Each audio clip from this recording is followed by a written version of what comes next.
जब भी ये वारदात होती है ये स्प्लिट ऑफ अ सेकंड में होती है और ये बहुत जल्दी ये वारदात भी है। मनासलू समिट करने की एक्साइटमेंट इतनी ज़्यादा फील ही नहीं हुई। हॉस्पिटल के चंद कमरों में खुद ही उन्होंने रीफिल करना शुरू कर दिया। आखिर कर क्या रहे हो कि पूरे ममालिक को वीजाज अलॉट हो चुके हैं, पाकिस्तान कंट्री को अभी तक अलॉट क्यों नहीं है? और ये वाली लाइट नजर आ रही है दोनों, ओ व्हाइट वाली, ओ थे ये जी, आ जाओ।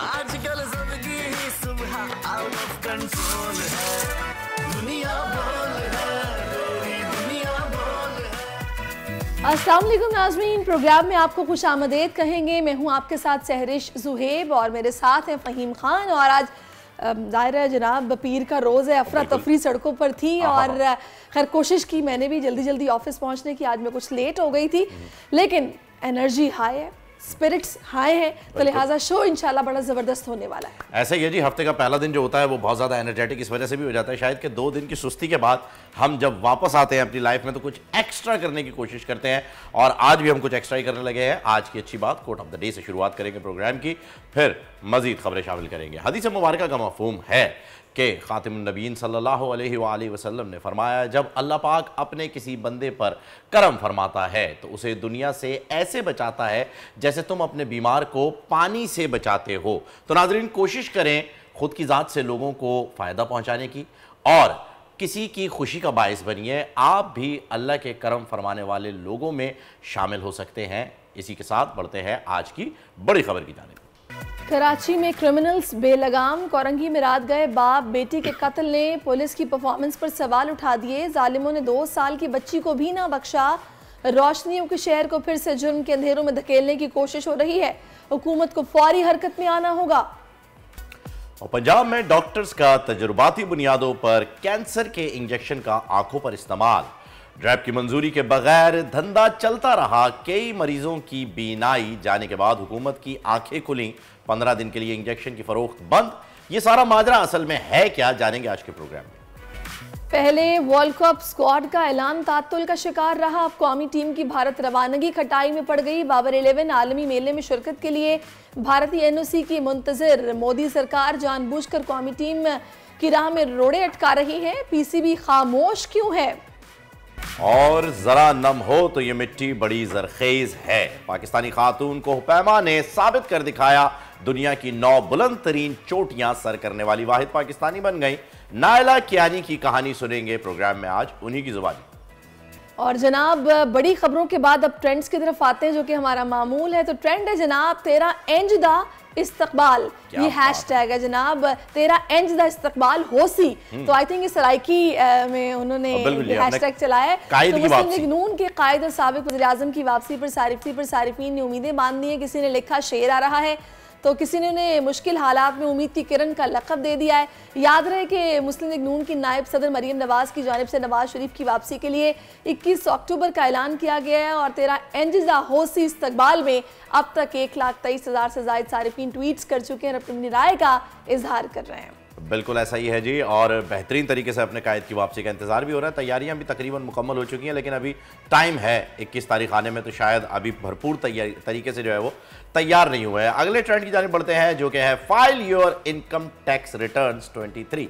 जी हाँ, टैक्स देना है, कौमी फरीजा अदा करना है और ट्रेंड में बाशऊर कौम FBR की हम आवाज़ बन गए हैं। ट्रेंड में सार्फिन कौम से बरवक्त टैक्स की अदायगी के लिए पुरजोर मुहिम कर रहे हैं। याद रहे, टैक्स रिटर्न फाइल के लिए सितंबर की 30 तारीख का ऐलान किया गया है, जबकि ट्रेंड में अब तक 18,000 से ज़ायद सार्फिन ने ट्वीट कर दिए हैं। आपने रिटर्न फाइल कर दिया सरिश? नहीं, मैंने अभी नहीं किया। मैं वही नोटिस कर रही थी कि 30 सितंबर लास्ट डेट है तो उससे पहले करना है। हाँ, वैसे ये एक्सटेंड हो जाती है हर साल की तरह, ये 15 अक्टूबर तक चली जाएगी लेकिन फिर भी 30 अभी फिलहाल जो है वो फाइनल है, इससे आगे बढ़ी नहीं है। चलिए देखते हैं, मे भी इसको एक्सटेंड कर दिया जाए। फिलहाल तो 30 लास्ट डेट कहा जा रहा है तो हमें करना है, कौमी फरीजा अदा करेंगे इंशाल्लाह। तो जनाब अब कुछ शहर बात करते हैं। रोशनियों के शहर मेट्रोपॉलिटन सिटी रूसुल बिलाद, जहां पर पूरे मुल्क से लोग आके बसते हैं, वहां के हालात वाक़यात इस तरह से कि चमड़ा चौरंगी के करीब मुसल्लह अफराद ने फायरिंग की है। सिक्योरिटी इदारे के एहलकार ताहिर जमान और उनकी 2 साला बेटी को कत्ल कर दिया है। पुलिस हुकाम का कहना है कि वाक़े में मकतूल की अहलिया और बेटा महफूज रहे। और SSP कोरंगी का कहना है कि एक मोटरसाइकिल पर सवार 2 मुल्जिमान ने फायरिंग की और जाए वक़ुआ के जगह से बताया जा रहा है कि 30 बोर के 8 खौल मिले हैं, कोई चीज़ छीनी नहीं गई। तहकीकात कर रहे हैं, मुल्जिमान को कटहरे में लाएंगे। मुझे ये वाक़या ज़ाती दुश्मनी का शाखसाना लगता है। बिल्कुल ऐसा ही है। वैसे हमारे पास एक शॉट भी जो है वो रेडी है, वो भी सुन लेते हैं और उसके बाद इसके ऊपर मजीद बात करते हैं। बंदे आए, बाइक पे सवार थे। ये जो जांबाकू हैं हमारे तैयब जमान साहब, ये अपनी फैमिली के साथ एक बाइक पे सवार थे। इनकी मिसेस थी, इनकी छोटी मासूम बच्ची इनके साथ थी।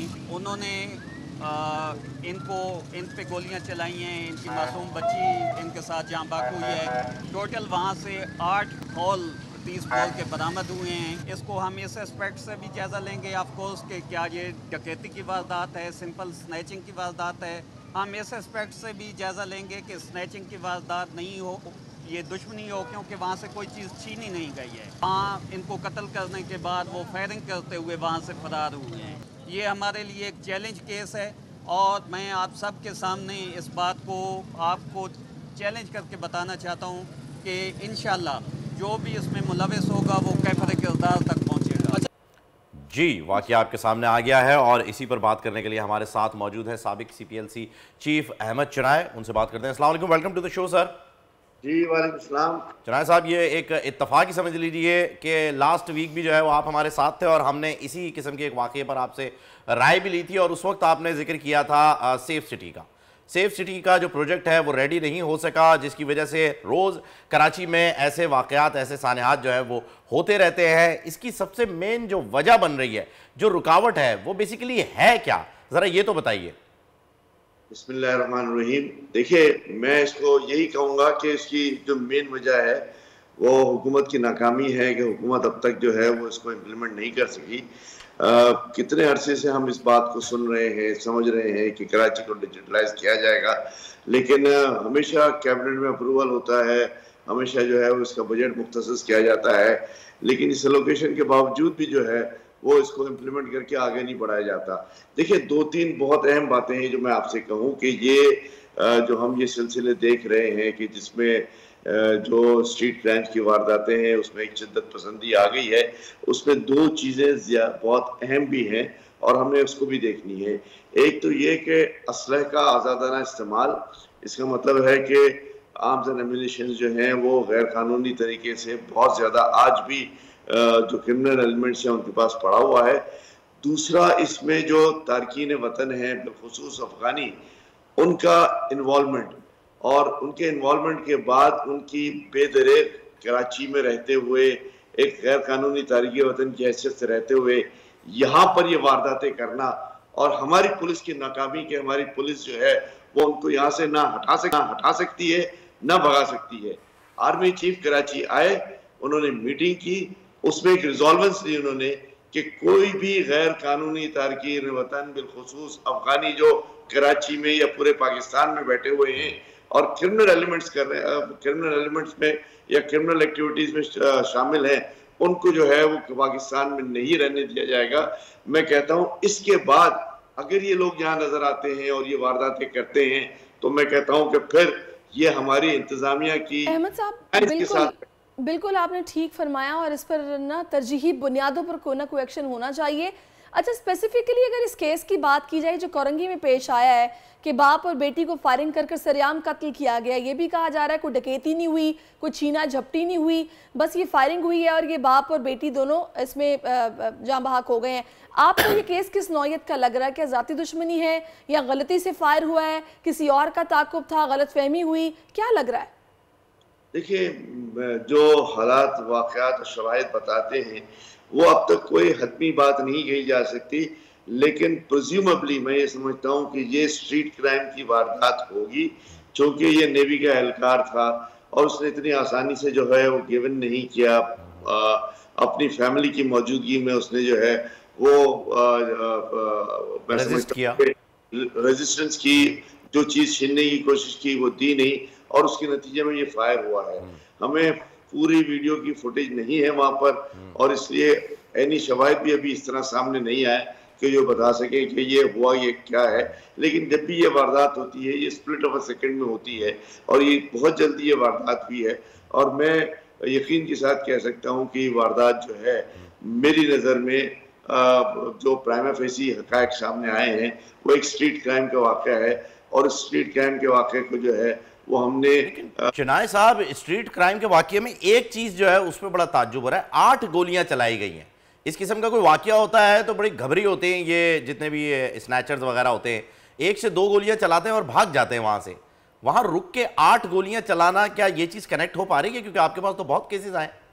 जी देखिए, पहले भी केसेस में ऐसा हुआ है कि एक नहीं कई दफ़ा गोली चली है जब सामने से रेजिस्टेंस आती है और सामने वाला जो लड़ता है तो फिर वो है बेतरे गोलियां चलाई जाती हैं ताकि ये इंश्योर हो कि ये फिर दोबारा मुझ पर वारदात ना करे या दोबारा मुझ पर हमलावर ना हो। तो ये मैं आपको बिल्कुल ये कह रहा हूँ कि इस तरह की वारदातों में भी जो है वो 1 से ज़्यादा गोलियां भी चलती हैं, और फिर एक पॉसिबिलिटी ये भी है खुदा ना खास्ता कि ये दुश्मनी भी हो सकती है, लेकिन मैं ये समझता हूँ कि ये दुश्मनी नहीं है, ये स्ट्रीट क्राइम का एक वाक़या है। चिनाय साहब, 2 साल की मासूम बच्ची जो है वो हलाक हुई है, उसे शहीद किया गया है, और स्ट्रीट क्राइम अब अगर इस लेवल पर आ गया है और कराची वालों का जीना अगर इतना ही मुहाल हो गया है, तो आपको नहीं लगता है कि अब अगर कराची का शहरी उठेगा तो हुकूमत के लिए जो है, हुकूमत सिंध के लिए जो है ये बर्दाश्त करना मुश्किल हो जाएगा कि वो किस तरीके से उसे चुप कराए? क्योंकि अब बच्चे महफूज नहीं रहे। इंसान कमाता बच्चों के लिए है, खाता बच्चों के लिए है, उन्हीं के लिए जीता है। जब उन्हीं की जान रिस्क में आ गई है, जब वही सेफ नहीं है, तो क्या किया जाएगा? इसका हल आखिर क्या तलाश कर रहे हैं आप लोग? देखिए, मैं बड़े अफसोस के साथ ये बात कर रहा हूँ कि कराची में इस तरह के स्ट्रीट क्राइम्स के वाक़यात में सैकड़ों अफराद जो है लक़्मा अजल बनते हैं। ये आज पहला वाक़या नहीं है, ये इन वाक़यात का एक तसलसल है, और अब तक ये कौम बेदार नहीं हुई।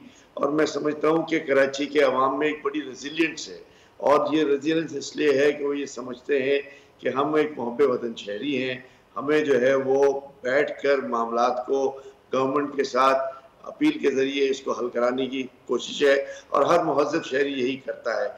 मैं समझता हूँ कि कराची के शहरी अपना हक अदा कर रहे हैं, अब हुकूमत को चाहिए कि वो अपना हक अदा करे। लेकिन हुकूमत की तरफ से चिनाय साहब जब इस तरह के मशवरे आएंगे कि अपना मोबाइल अंदर वाली जेब में रखें या फिर कोई मोबाइल छीनने आए तो मुजाहमत ना करें, मोबाइल पकड़ा दें, तो क्या ये इनके बस से बाहर है, या फिर कबाहत क्या है जो यहाँ पर कैमरे नहीं लगाए जाते हैं, यहाँ पर इंतजाम नहीं किया जाता? आप देखें ना कि वारदातें होती हैं, ना मास्क लगाया होता है ना हेलमेट पहना होता है, मोटर बाइक के ऊपर नंबर प्लेट लगी होती है, इतनी दीदादेरी के साथ आते हैं और छीन कर चले जाते हैं।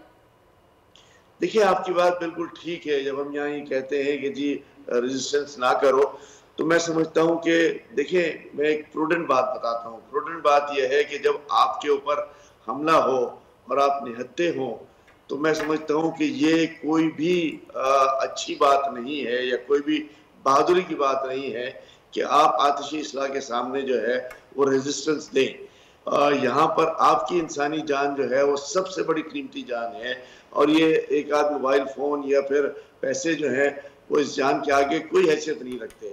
तो मैं इस मशवरे को ज़रूर मानता हूँ कि जी रेजिस्टेंस ना की जाए। हाँ, जाहिर है, देखें कराची में इस तरह के वाक़यात जो हैं और इस तरह की जो अलमनाक अमवात जो हैं वो एक वैल्यूबल एसेट्स हैं हमारे, जो ज़ाया हो रहे हैं। हुकूमत को अब अपनी आंखें खोलनी चाहिए इसके सिलसिले में, ना सिर्फ ये ई पुलिसिंग के लिए शहर को जो डिजिटलाइज करना है, बनाना है, उसके लिए अल्लाह करे चिनाय साहब की कुछ हालात वाक़यात ऐसे पैदा हों कि ऐसी सूरत हाल ही पैदा ना हो कि हमें मुज़ाहमत करनी पड़े या मोबाइल को छीनने भी हमसे आए। हम ये रोशनियों का शहर है, रातों में लोग यहाँ पर निकलते हैं अपनी फैमिलीज़ के साथ, जब थके हारे दफ्तरों से आते हैं तो कौन चाहेगा कि यहाँ काम ख़राब हो, लेकिन हम सबको मिलकर ये एफर्ट करनी पड़ेगी। हम हुकूमत के साथ हैं, जाहिर है मिलकर ही किसी न किसी बहरान का हल निकलता है। बहुत शुक्रिया आपका, आपने अपना कीमत दिया। बिल्कुल जी सारिश, यही है। और अब कराची की तो बात हो ही गई है, बात कर लेते हैं पाकिस्तान के दीगर शहरों की, क्योंकि मौसम ने जो है वो रात गए करवट जो है बदल ली है। गोजरा और गिरदोनवा में तेज़ हवाओं के साथ बारिश हुई है, बारिश से जल थल एक हो गया।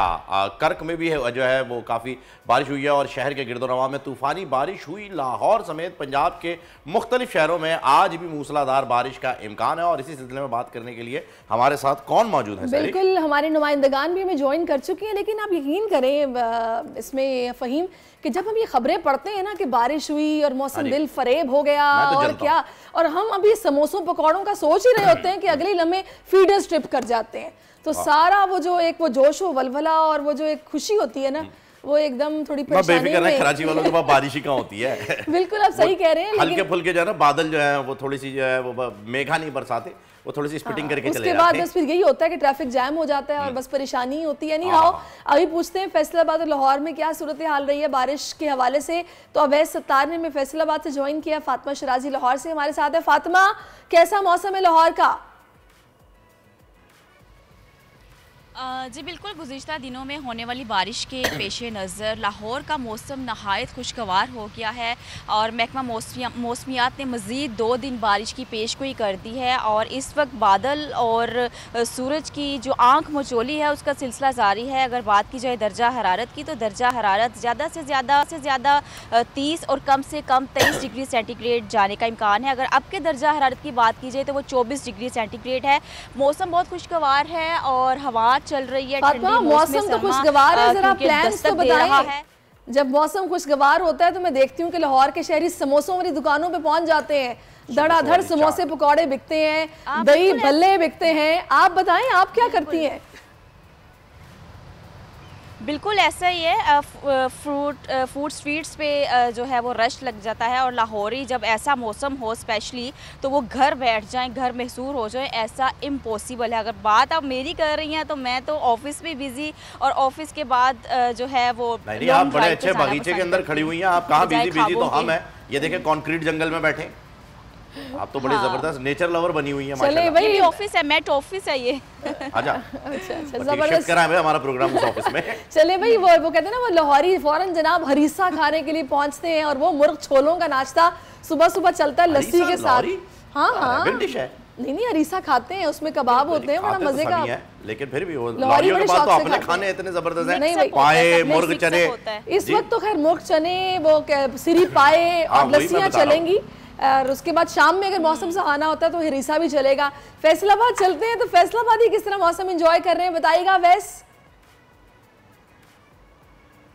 जी बिल्कुल, फैसलाबाद में गुज़िश्ता 2 रोज से वक्फे से जो बारिश का सिलसिला है वो जारी है। इस वक्त भी आसमान पर बादल छाए हुए हैं, सूरज बादलों की ओट में छुपा हुआ है, बड़ा ठंडा मौसम है, ठंडी हवाएं चल रही हैं। गुज़िश्ता रोज़ फैसलाबाद में सबसे ज़्यादा 97 मिलीमीटर बारिश गुलाम अहमदाबाद के इलाके में रिकॉर्ड की गई।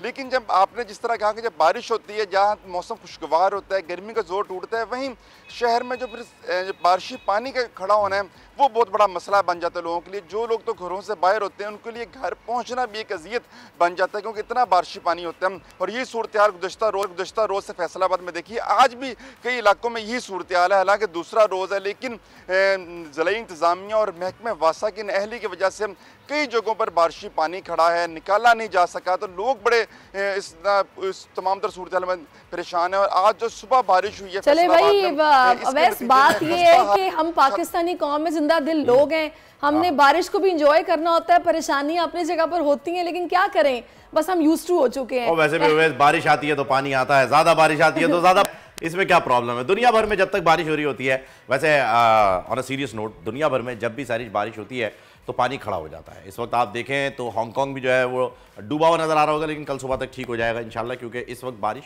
हो रही है। तो जैसे ही बारिश रुकेगी इंशाल्लाह फैसलाबाद भी जो है वो एक मरतबा फिर लायलपुर बन जाएगा। और हम देखेंगे सुबह सुबह जो हम लोगों ने ये सारी माशाल्लाह से इतने हसीन मौसम की और नाश्तों की बात की, मुझे तो तिलों वाले कुलचे याद आ रहे हैं। Very good. ये आप एक काम करें, मजंग चौरंगी पे पहुंचे, वहां देखें अगर रेमंड डेविस नहीं है तो गाड़ी पार्क कीजिएगा, हम अगली स्टोरी पे बढ़ते हैं, क्योंकि वो इंतजार नहीं करेगा, उसकी गाड़ी में ब्रेक। जनाब, पाकिस्तानी कोपेमान नायला कियानी की बात करते हैं, जिन्होंने दुनिया की 8वीं बुलंद तरीन चोटी मनासिलों सर करने वाली पहली पाकिस्तानी खातून बनने का एजाज अपने नाम कर लिया है। नायला ने जो है वो हमें ज्वाइन कर लिया है। नाजरीन, रिपोर्ट आपने देख लिया। Welcome to the show Naila. और सबसे पहले आपको मुबारकबाद कि आपने मनासिलों सर करने वाली पहली पाकिस्तानी खातून होने का टाइटल जीत लिया है। इस वक्त भी आप पहाड़ के दामन में ही मौजूद हैं, तो मुझे बताइएगा कि कैसा महसूस कर रही हैं?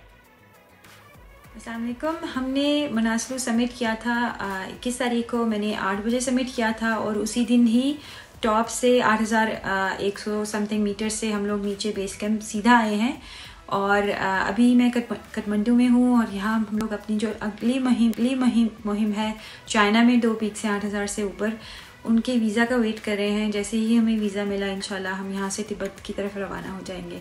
तो मनासलू समिट करने की एक्साइटमेंट इतनी ज़्यादा फील ही नहीं हुई क्योंकि हम लोग वीज़ा की कुछ इशू सॉर्ट आउट कर रहे थे। तो बस हम होप करेंगे इंशाल्लाह, उम्मीद करें कि नाइला, वो अब इस सॉर्ट आउट हो जाए। कारनामे के बारे में कि आप मजीद सफ़र कर रही हैं, इसके बारे में कुछ बताइए। बिल्कुल, इसके बाद हम लोग चाइना में तिब्बत में 2 पीक्स हैं, शीशा पंगमा और चोयू, जो कि 8,000 मीटर से बुलंद है, और वो जो दुनिया में 14 पीक्स हैं 8,000 मीटर से ऊपर, उनका वो 2 हिस्सा है। तो हमारा ये इरादा है कि हम लोग इंशाल्लाह वो इस महीने और अगले महीने में वो सबमिट करें। तो मेरी इंशाल्लाह 11 पीक्स हो जाएंगी अगर आराम से अल्लाह ताला ने साथ दिया और आराम से वो दोनों पीक सबमिट हुई। और ये बेसिकली मैं जल्दी 8,000 मीटर से जो बुलंद चोटियाँ हैं वो इसलिए सबमिट कर रही हूँ। एक तो मुझे अपनी फैमिली लाइफ चाहिए वापस, और दूसरा मैं दुनिया को प्रूव करना चाहती हूँ और पाकिस्तान के लिए भी प्रूव करना चाहती हूँ कि हम लोग बहुत स्ट्रांग हैं, हम लोग जो भी करना चाहें हम कर सकते हैं, हमें बस एक गोल चाहिए। अच्छा नायरा, बताइएगा, आप इस वक्त पाकिस्तानी कोपहमा सरबाज खान के हमरा इमेजिन नेपाल मुहिम की टीम का हिस्सा हैं। इस टीम में और कितने लोग हैं और सब खैरियत से हैं? क्योंकि वहाँ पर मौसम का हमने सुना है ख़राब होता रहता है बहुत। जी बिल्कुल, मैं इमेजिन नेपाल की टीम का हिस्सा हूँ और उसमें सरबाज खान भी हैं जो पाकिस्तान के one of the top climbers हैं और जो इस वक्त 14 पीक्स कंप्लीट करने के बहुत करीब है। उनकी सिर्फ 2 रह गई हैं नेपाल चाइना की पीक्स, जो ख़त्म होंगी तो वो उनका मिशन 14 प्रोजेक्ट कंप्लीट हो जाएगा। हम लोग 2 पाकिस्तानी इमेजिन नेपाल में, और जो चाइना हम लोग जा रहे हैं उसमें 3 लोग और हैं। तो छोटी सी टीम है और आधी टीम मनासलू अभी से। पहले जब आप लोग बेस कैंप पहुंचे थे तो वहाँ हमें मालूम हुआ था कि कुछ टीम के मेंबरान बहुत ज़्यादा थके हुए थे, कुछ मौसम भी काफ़ी ख़राब था, परेशान कर रहा था। उसके बाद ये सफ़र जारी रहा, तो अभी मौसम की सूरत हाल बताइएगा। बेसिकली मनासलू सबमिट करते हुए हम लोग बेस कैंप से कैंप 2 जा रहे थे, जो कि तकरीबन 6,000 से कुछ ऊपर है। तो वो मैं ही थी जो कैंप 1 पे पहुंची, बहुत मुश्किल से पहुंची थी क्योंकि मैं एंटीबायोटिक्स पे थी, मेरे कुछ इन्फेक्शंस थे फेस पे और पाँव में कुछ इशू था, तो एंटीबायोटिक्स स्टार्ट की थी। तो उसकी वजह से एंटीबायोटिक्स के साइड इफ़ेक्ट्स की वजह से मुझे डिजीनेस और नोज़िया फील हो रहा था और बहुत ज़्यादा थकन थी। तो कैंप 1 पे जब मैं पहुंची थी तो मैंने ऑलमोस्ट हिम्मत हार दी थी कैंप 2 जाने के लिए, लेकिन फिर बड़ी मुश्किल से अपने आप को राज़ी किया कि नहीं ऊपर जाना है। तो कैंप 2, तो वो बेस कैंप से हम लोग फिर कैंप 2 तक पहुंचे थे।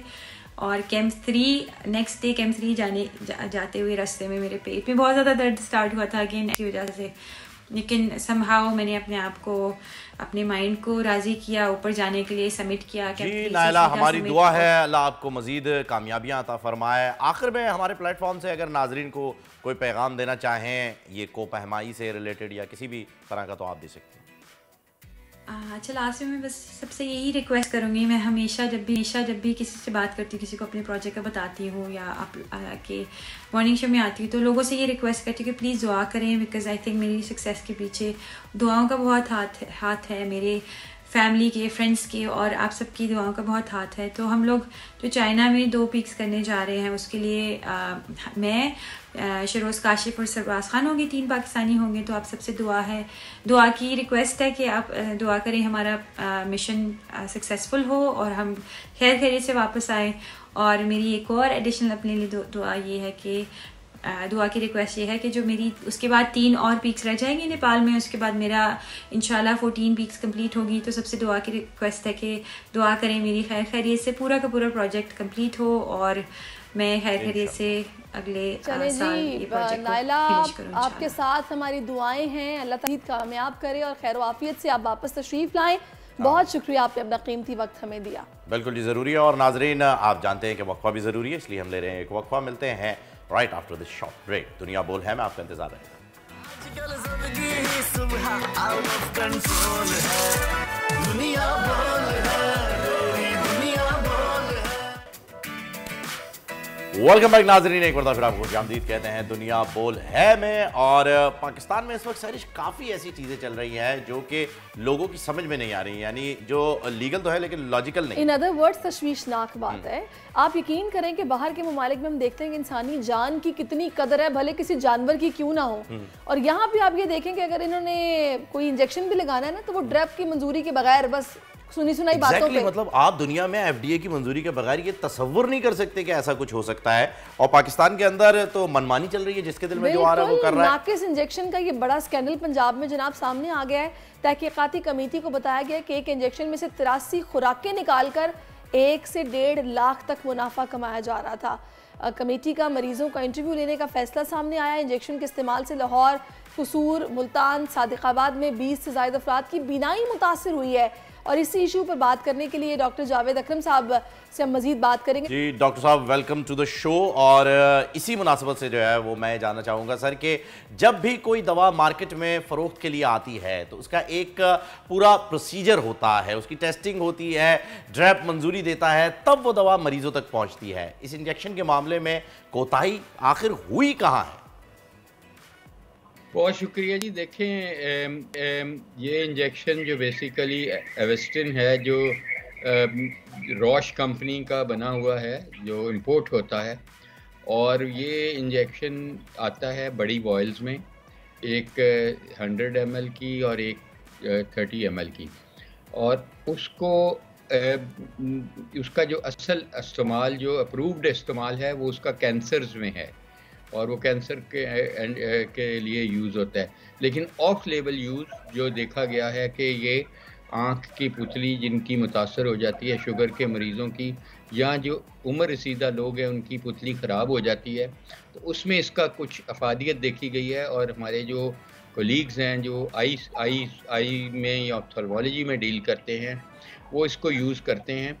और ये कोशिश की गई कि कुछ मुनाफाखोरों ने कि इसको बड़ी वॉयल से छोटे प्री फिल्ड सरिंज, यानी कि सरिंजों में इसको डाल के बेचने की कोशिश की, जिससे उनको तकरीबन एक वॉयल के बाद 1.5-2 लाख रुपया बच रहा था। और ये गैर मेयारी एक जगह पे एक हॉस्पिटल के चंद कमरों में खुद ही उन्होंने रीफ़िल करना शुरू कर दिया। रीफ़िल करने के लिए आपके पास लाइसेंस होना ज़रूरी है, वो नहीं था उनके पास। आपके पास ऐसे डॉक्टर्स अफराद होने चाहिए जो स्टरिलिटी के या माइक्रोबायोलॉजी के स्पेशलिस्ट हों। ये एक डिस्पेंसर, 2 डिस्पेंसर मिलके ये हरकत कर रहे थे और वो फिर आगे डॉक्टर्स को देते थे और डॉक्टर्स इसको आंखों में इंजेक्ट करते थे। इसी में इन्फेक्शन रिपोर्ट हुआ 2 दिन पहले कसूर से एक मरीज़ का, और फिर हमने इसका सारा इमीडिएटली फार्माकोविजिलेंस के तहत वहाँ छापा मारा और उसको सील किया और उनके ख़िलाफ़ FIR करा दी। और बाद में हमने देखा कि ये और शहरों में भी ये इंजेक्शन जा रहा है। कसूर में तो ये वाक़या हुआ, फिर लाहौर में वाक़यात हमारी नज़र में आए, फिर मुल्तान में आए, फिर शुजाबाद में आए, फिर खानेवाल में, इस तरह के शहरों में आए। तो फिर हमने रात को फ़ैसला किया, चीफ मिनिस्टर साहब के ज़ेर सदारत जो मीटिंग हुई, कि इसको 15 दिन के लिए इसका इस्तेमाल बिल्कुल बंद कर दिया जाए। और 15 दिन में इनके रिपोर्टें आएंगी कि किस किस जरासीम से ये इन्फेक्ट हुआ है। और मीनवाइल ये जो 6 पेशेंट्स अफेक्ट हुए हैं उनकी ट्रीटमेंट हमने अनाउंस किया है कि हम फ्री ऑफ कॉस्ट करेंगे और दवाइयात भी गवर्नमेंट लेगी। अच्छा डॉक्टर साहब, ये कहेगा कि आपका कहने का मकसद ये है कि फार्मास्यूटिकल कंपनी जो इंजेक्शन बना रही है वो सही है, मिस हैंडलिंग की वजह से ये सारी खराबी पैदा हुई है? देखें, पॉसिबिलिटी हम सारी एक्सप्लोर कर रहे हैं, इसीलिए 2 हफ्ते के लिए रोका है। हम रॉश का तो इंपोर्ट हो रहा है, यहाँ तो नहीं बन रहा, तो इंपोर्ट हो रहा है, तो हम देखेंगे वो बैच किन किन मुल्कों में गया, क्या उन मुल्कों में कोई रिपोर्ट हुए ऐसे केसेस। फिर हम रॉश के इंजेक्शन को भी फ़िलहाल हमने उसका इस्तेमाल बिल्कुल बंद कर दिया है, उसको भी हम टेस्टिंग लेबॉर्ट्री में हमने दे दिया है कि ताकि जो इंपोर्ट हुआ है उसको देखें। लेकिन लग ये रहा है कि इसके एक प्रोटोकॉल है इसको इस्तेमाल करने का, कि इसको एसेप्सिस में स्टेराइल कंडीशंस में खोला जाए, स्टेराइल कंडीशन में फिल किया जाए और सेप्सिस के ज़रिए ही लगे। तो ये लगाने वाले के भी हो सकता है कि गलती हो, ये भी हो सकता है कि फिल, जैसे मैंने आपको बताया कि आम कमरों में हो रहा था और डिस्पेंसर्स फिल कर रहे थे इसको, तो जाहिर है वहाँ चांसेस ज़्यादा हैं। लेकिन इसका 2 हफ्ते के लिए हमने रोक दिया और 5 मेंबर की हाई पावर्ड कमेटी जो इसको देख रही है वो गाइडलाइंस बनाएगी इसकी कि अच्छा, एक और चीज़ जो है वो डॉक्टर साहब आपने बताई कि ये इंजेक्शन बुनियादी तौर पर कैंसर के मरीजों के लिए था, लेकिन डॉक्टर्स ने तजुर्बाती बुनियादों पर जो है वो इसका इस्तेमाल आंखों पर किया है। ये जो इस्तेमाल था आंखों के लिए, इसके अलावा कोई और प्रोटोकॉल है या किस तरीके से इसे फॉलो किया जाता है? देखें, इसको हम ऑफ लेवल यूज़ कहते हैं कि ये इंडिकेटेड नहीं है, ना अमेरिका की FDA ने किया हुआ है, ना इंडिया में, ना बाकियों ने, ना हमारी जो रेगुलेटरी बॉडी है ड्रैप, उसने भी इसको अप्रूव किया है and is an anti cancer. लेकिन ये जो आँख की पुतली वाला सिलसिला है, ये डॉक्टर्स ने खुद अपने एक्सपीरियंस से देख के इसको ऑफ लेवल के तौर पे इस्तेमाल कर रही हैं। उस यानी कि एस्पेक्ट को भी ये हम देख रहे हैं कि क्या जब ये हम 2 हफ्ते बाद खोलेंगे इसका इस्तेमाल, क्या हमने कैंसर में खोलना है या पुतली में भी इसकी अगर इतनी इफादियत है तो हमें खोलेंगे ज़रूर, क्योंकि हम लोगों का रुक सकता है तो रुकना चाहिए। तो हम harm versus benefit ratio Maihar करेंगे और फिर हम इसका फैसला करेंगे। डॉक्टर जावेद, ये कहिएगा कि कैंसर के इलाज के इंजेक्शन का आंखों पर इस्तेमाल, इसकी क्या ड्रैप मंजूरी देगा और इस हवाले से क्या आप हमें बताएंगे? देखें, वो तो जो अथॉरिटी है वो तो ज़ाहिर ड्रैप ही है ना, drug regulatory authority of Pakistan, उसको अप्लाई किया जाता है और उसमें उनकी जो रजिस्ट्रेशन बोर्ड है उसमें इतनी एविडेंस आपको पेश करनी पड़ती है कि इतने मरीज़ों में ये लगाया गया और इतनों में अफादियत हुई और इतनों में नुकसान हुआ। फिर it is up to that registration board कि उसको इस इंडिकेशन में रजिस्ट्रेशन दे। अभी तक जो उन्होंने रजिस्ट्रेशन दी है वो बिल्कुल सिर्फ और सिर्फ कैंसर में दी है और वहाँ इंट्रावीनसली लगता है, इस तरह आंख के अंदर पुतली में नहीं लगता। Sir, sorry to cut you, यही पॉइंट है। अगर ड्रैप ने इस इंजेक्शन की आंखों पर इस्तेमाल की मंजूरी नहीं दी तो कोई भी डॉक्टर कैसे इसे इस्तेमाल कर सकता है? क्योंकि तजुर्बाती बुनियादों पर जब इस तरह की दवाओं का इस्तेमाल होता है तो मरीज की इजाजत की एटलीस्ट जरूरत होती है, एक एफिडेविट, एक MOU साइन होता है मरीज और डॉक्टर के दरमियान। आप बिल्कुल सही कह रहे हैं, मैं भी वही आपके वाली बात कर रहा हूँ कि 2 हफ्ते इसी चीज़ के लिए दिए हैं कि गुड क्लिनिकल प्रैक्टिस कहती है कि जब आप तजर्बाती तौर पे लगाते हैं किसी स्टडी के हिस्से में तो उसका प्रोटोकॉल अप्रूव करना पड़ता है और वो बायोएथिक्स कमेटी करती है और फिर आप उसको रिकॉर्ड रखते हैं, फिर आप उसका इन्फॉर्म्ड कंसेंट लेते हैं पेशेंट का, उसको बताते हैं कि यार ये इसका फ़ायदा हो सकता है लेकिन ये नुकसान भी हो सकता है, और फिर इन्फॉर्म्ड कंसेंट लोकल लैंग्वेज में देते हैं, गुड क्लिनिकल प्रैक्टिस, और फिर उसका रिकॉर्ड रखते हैं। तो ये जो हमने हफ्ते के लिए होल्ड किया है, यही चीज़ें जो डॉक्टर्स लगा रहे थे, जो तहकीकात है उसमें अब तक कोई इन्फॉर्मेशन मिली है कि ऐसी कि डॉक्टर्स ने दवा के तजुर्बाती इस्तेमाल के तमाम प्रोटोकॉल्स को फॉलो किया था? ये डॉक्टर्स जो हैं ये तो बहुत देर से लगा रहे हैं और उनको वो जितना उनसे पूछा गया है अभी तक वो कह रहे हैं हम इन्फॉर्म्ड कंसेंट ले रहे थे और GCP के प्रिंसिपल्स फॉलो कर रहे थे। लेकिन अगर उनको एक इंजेक्शन मिला ही ऐसा है जिसमें इन्फेक्शन है जो सब स्टैंडर्ड तरीके से रीफिल किया गया है, तो फिर हमें जड़ तो वो हुई ना। अगर ये स्टेराइल होता और लग भी जाता आंख में तो फिर तो मरीज़ को साइड इफ़ेक्ट इसलिए हुआ है कि उनको इन्फेक्शन हुआ है, पैन ऑप्थेल्माइक, तो इन्फेक्शन तो इसलिए हुआ कि उसमें जरासीम। डॉक्टर साहब, ये तो वो इंजेक्शन है जो सामने आ गया है, ऑफ लेवल दवाओं का इस्तेमाल चल रहा था जो ड्रग अथॉरिटी के इल्म में नहीं था। तजुर्बाती दवाओं के इस्तेमाल का तरीकाकार क्या है डॉक्टर साहब? आखिर ये हमें कौन बताएगा? ड्रैप? देखिए मैं खुद ऑफ लेवल यूज़ करता हूँ। मैं प्रोटोकॉल बना के अपनी बायोएथिक्स कमेटी में मैं बहुत ज़्यादा रिसर्च करता हूँ। मेरा इम्पैक्ट फैक्टर पाकिस्तान में हाईएस्ट अमंग्स्ट डॉक्टर है, मुझे ये पता है सारी चीज़ का। और इसका तरीकाकार ये है कि मैं इसको तजर्बाती तौर पे करना चाहता हूँ तो मैं सबसे पहले इसका प्रोटोकॉल बनाऊंगा। वो प्रोटोकॉल मैं अपनी बायो एथिक्स कमेटी जिस हॉस्पिटल में काम कर रहा हूँ वहाँ से अप्रूव कराऊंगा।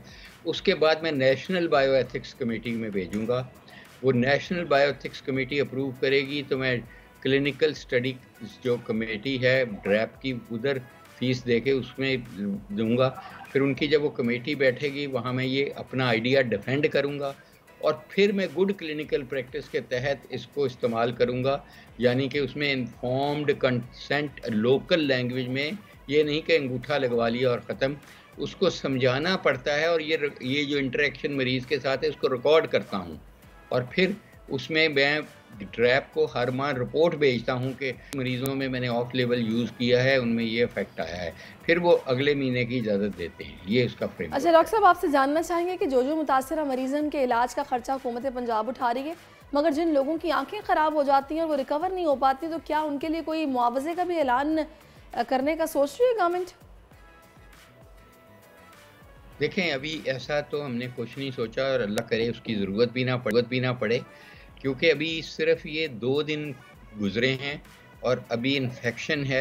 अल्लाह करे वो इन्फेक्शन हम आँख के अंदर एंटीबायोटिक लगा के और आईवी एंटीबायोटिक दे के हैवी डोजेस में इसको कंट्रोल कर लें तो उनकी विजन बच जाए। हमारा इस वक्त तरजीहात यही हैं कि उनकी हर सूरत हम विजन किसी तरीके से, चाहिए अफसोसनाक वाक़या हुआ है लेकिन अब उनको बेस्ट चांस दें ताकि उनकी विजन प्रिजर्व की जा सके।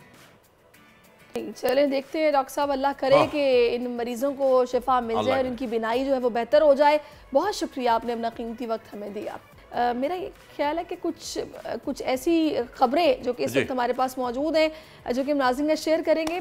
एक हम देखते हैं ना, बचपन में हम लेज़र लाइट से खेला करते थे। वाकई जिससे लोग डरते बहुत ज्यादा थे क्योंकि वो नई आई थी। तो वो डर जाते थे लोग और डरने की ज्यादा बात हो रही है। खबर हमारे पास है, हम शेयर करेंगे, लेकिन अभी डर के हवाले से कर लेते हैं। खबर जो शेयर कर अभी डर के हवाले से कर लेते हैं क्योंकि इंडिया जो है वो डर चुका है और इंडिया में होने वाले वर्ल्ड कप के लिए पाकिस्तानी टीम के वीज़ों का मामला ताख़ीर का शिकार।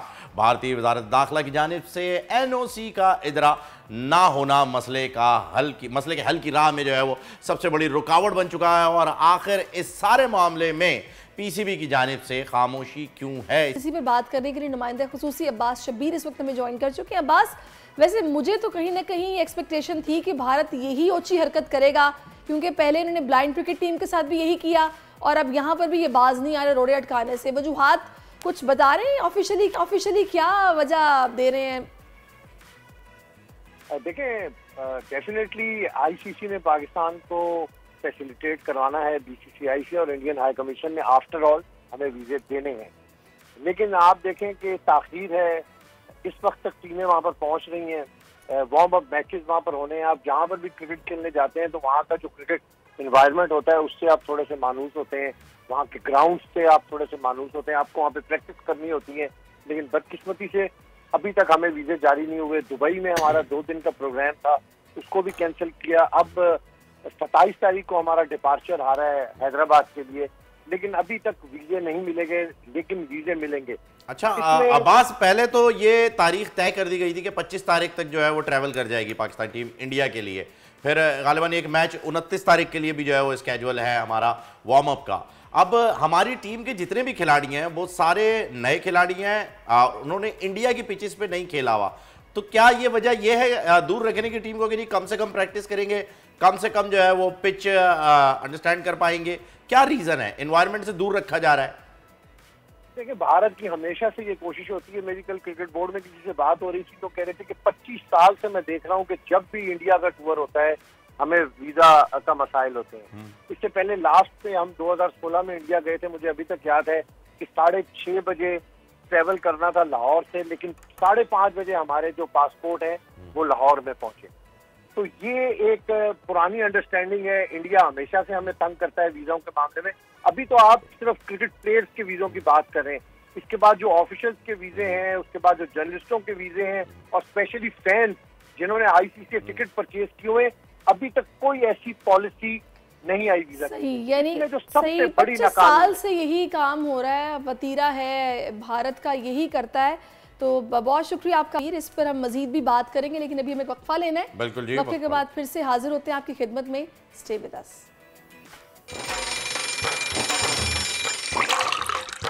आजकल जिंदगी ही सुबह आउट ऑफ कंट्रोल है, दुनिया बोल है, तेरी दुनिया बोल है। जी वेलकम बैक नाजरीन। ब्रेक पे जाने से पहले जैसे कि नाजरीन हम क्रिकेट की बात कर रहे थे, तो हमें अब ज्वाइन कर लिया है साबिक क्रिकेटर ओवैस ने, और उनसे बात कर लेते हैं। अस्सलाम वालेकुम, वेलकम टू द शो। वालेकुम अस्सलाम। अच्छा, मुझे ये बताइएगा ओवैस कि अब हम ट्रैवल कर रही है हमारी टीम वेडनेसडे को, अगर वीज़े के मामला सारे क्लियर हो जाते हैं तो टिकट्स हमारी जो हैं वो वेडनेसडे की हैं। वेडनेसडे को जब हम जाएंगे इंडिया, हमारे पास प्रैक्टिस के लिए कितना टाइम रह जाएगा? ये जो वीज़ों के प्रोसेस में ताख़ीर का मामला है, ये क्या टीम को और प्रेशराइज करने के लिए मेंटली तौर पे? सर ये तो आपको पता है, मैं भी पिछले शो में बात कर रहा था कि खाली क्रिकेट की अगर हम बात करें तो क्रिकेट से पहले भी आपको याद है हॉकी के साथ भी यही किया गया था, उसके अलावा फुटबॉल के साथ भी यही किया गया था।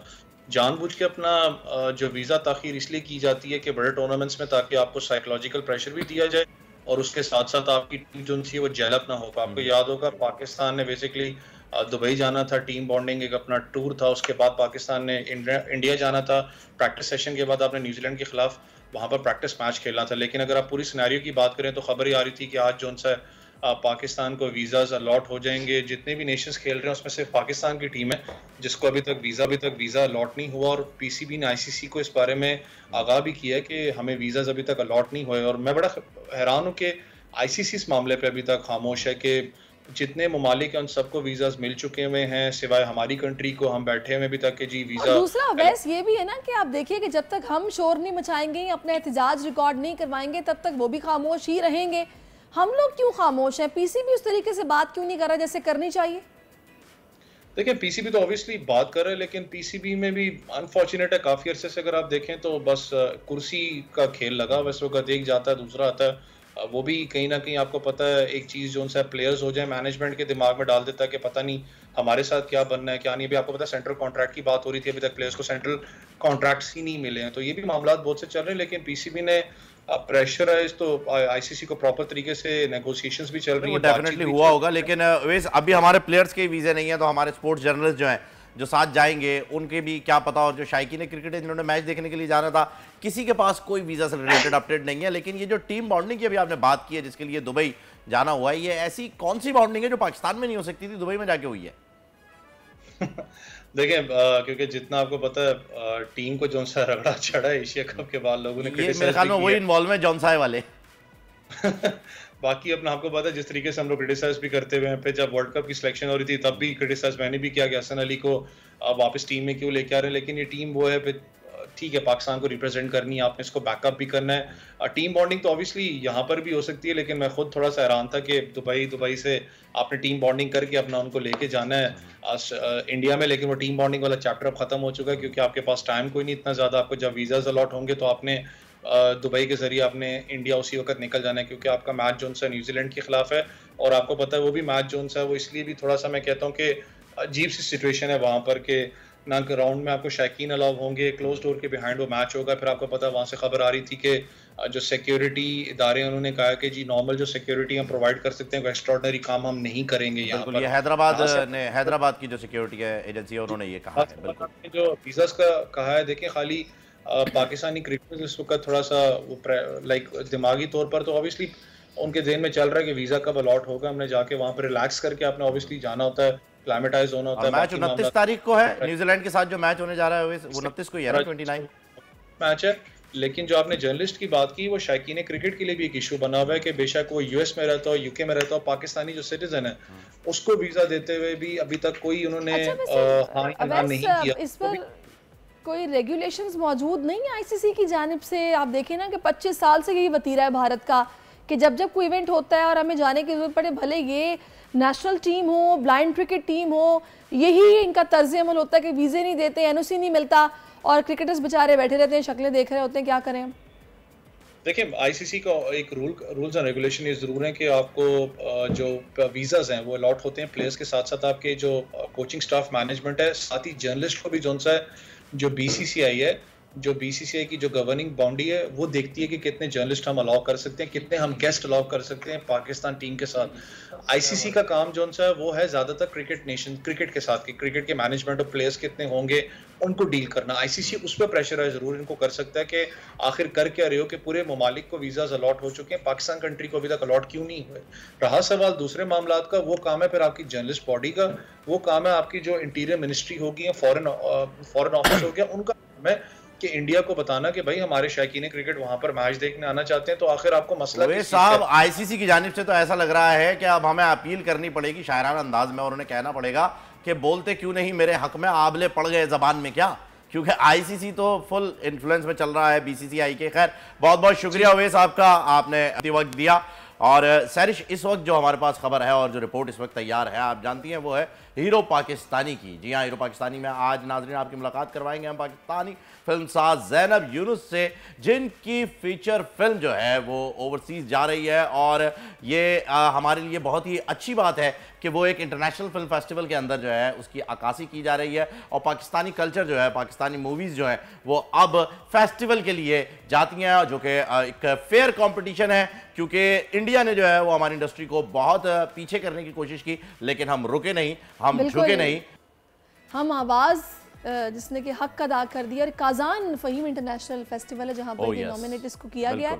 तो हम ज़ैनब से मुलाकात करते हैं और उनसे जानते हैं कि आखिर ये आइडिया उनके जहन में कहाँ से आया और अभी वो कैसा महसूस कर रही हैं जब रूस में इतनी धूम हो गई है पाकिस्तानी फीचर फिल्म की। तो welcome to our show Zainab. Thank you so much, बहुत शुक्रिया आप लोगों का कि आप लोगों ने जो है मुझे मौका दिया आज अपने शो में। और मुझे बहुत अच्छा फील हो रहा है कि हमारा जो काम है उसकी पजीराई हो रही है, हमारे जो चैनल्स हैं, हमारे जो लोग हैं हमारे काम को पसंद कर रहे हैं, तो बहुत शुक्रिया आपका। अच्छा ज़ैनब, हमने हमारी इंडस्ट्री में ये देखा है माफ़ कीजिएगा कि जो डायरेक्टर होते हैं, मूवी के प्रोड्यूसर होते हैं, एक्टिंग भी खुद करते हैं, लिखते भी खुद हैं, उनकी मूवीज़ जो हैं वो ज़्यादातर वो देखते भी खुद ही हैं, ज़्यादा लोग देख नहीं पाते।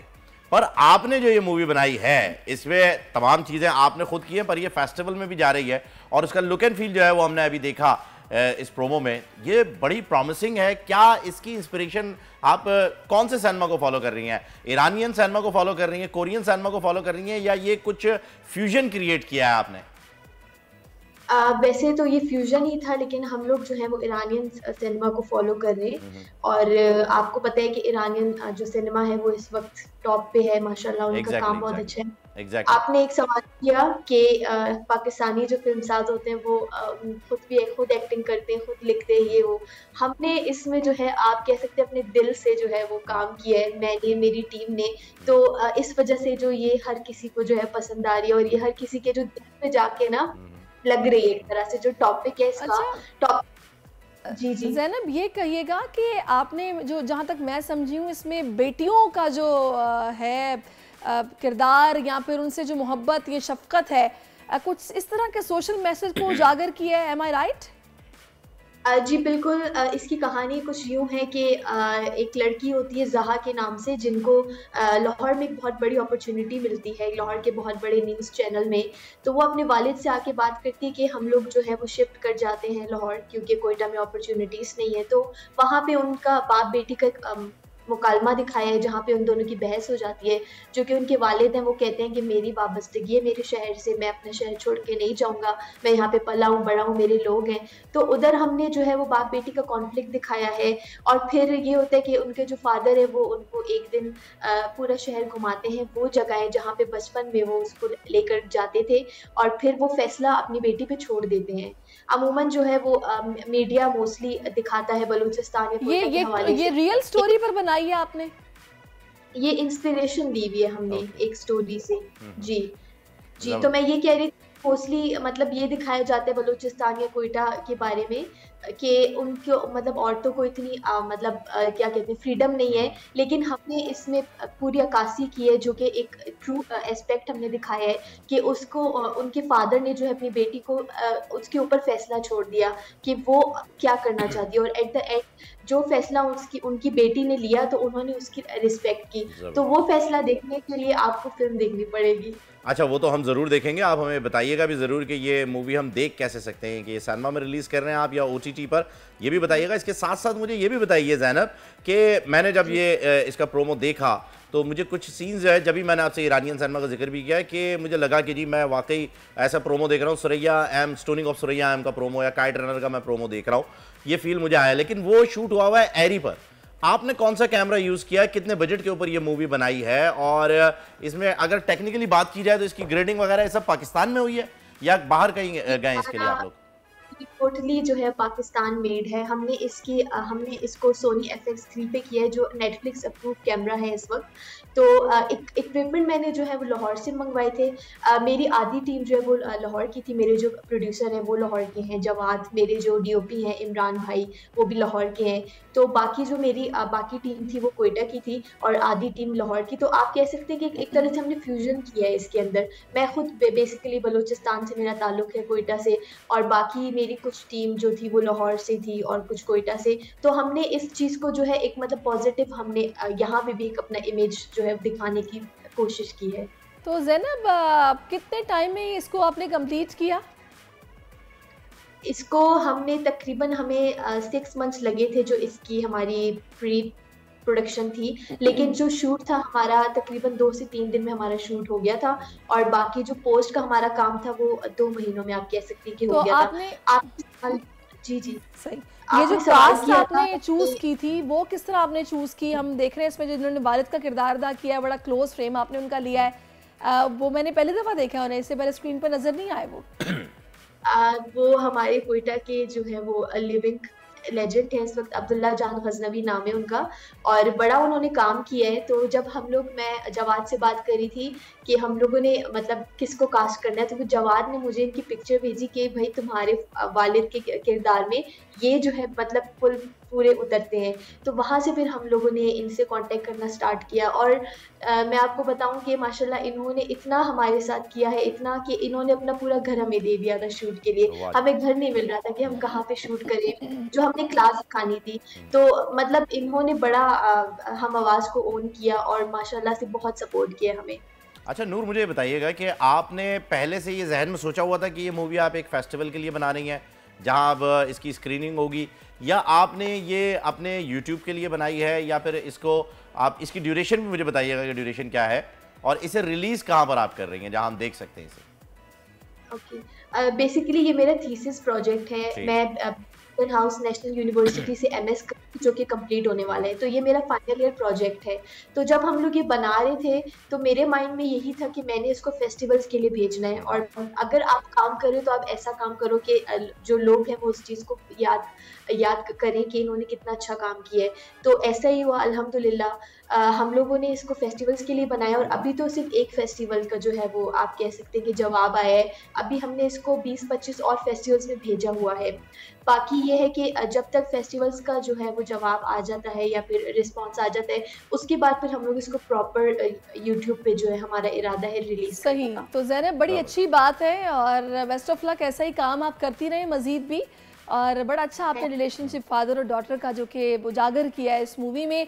बहुत शुक्रिया, आपने अपना वक्त हमें दिया, और बड़े खूबसूरत रिश्ता होता है बाप और बेटी का, वहीं अगर देखा जाए। बिल्कुल ऐसा ही है जी, बाप बेटी का रिश्ता जितना प्यारा होता है, जितना एहसास और जितनी इसके अंदर पापा की परी वाली फीलिंग होती है, क्योंकि देखिए बेटियां जो होती हैं वो वालिद के लिए फ़ख्र भी होती हैं और उनका गुरूर भी होती हैं, और उनकी जो है वो समझ लीजिए दुनिया होती हैं, तो वो बहुत ही ज़रूरी होते हैं। Thank you so much Zainab, thank you so much, आप हमारे साथ थी। और देखिए अगर मैं बात करूँ ना कि जो बेटियों की बात होती है और जो वालिद का कनेक्शन होता है, ऐसी एक बेटी जिसके साथ एक सानिया हुआ, नूर मुकद्दम और सारा इनाम, उनके अहल खाना ने इस्लामाबाद में प्रेस कॉन्फ्रेंस की है, और दौरान प्रेस कॉन्फ्रेंस नूर मुकद्दम के वालिद आबदीदा हो गए। कहा हम इंसाफ के लिए अदालतों में भागे, एक तवील ट्रायल चला और हाई कोर्ट ने नूर मुकद्दम के कातिल को 2 मरतबा सजाए मौत सुनाई।